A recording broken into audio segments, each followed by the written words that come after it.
Ayan mga kababayan, bali pumayag po ang korte sa request ng House Committee on Justice para mag-testify itong di umano bagman ni Sara Duterte na si Ramil Madariaga para po yan sa impeachment proceedings niya. Ayan po, so ang sabi nga po, si Madariaga ay isa sa key witness para po dito sa impeachment proceedings ni Sara. At kung naaalala nyo po, may nagbanta diba sa buhay niya.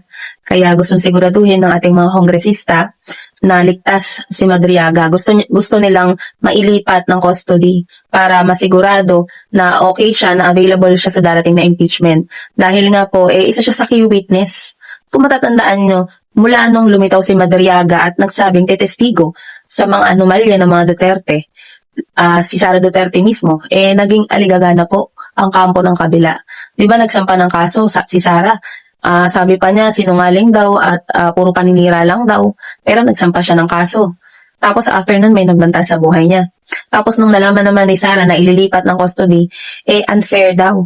Dito mga kababayan, makikita mo pa lang na meron talagang something, na meron talagang alam tong si Madariaga na ikinakatakot ni Sara Duterte. Na ito kapag nagsalita, ito yung ikasisira niya. Kaya kabadong-kabado itong mga to Lalo pa nalaman ni Sara Duterte, di ba? Yung mga pinasupina na titestigo at mga dokumentong pinasupina.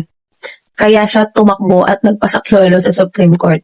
Pero yun nga, sabi ko sa isang video natin, wala pong temporary restraining order. Kaya kahit anong gawin ng mga DDS, tuloy na tuloy po ang impeachment sa April 14.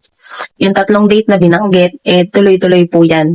Kaya walang magagawa itong mga DDS, itong kampo ni Sara, kundi manggulo, maggawa ng fake news, yung binabanggit nila, pinapakalat nila na may sakit daw si Pangulong Bongbong Marcos na nag-aagaw buhay, or sabi pa nga nung iba, wala na daw.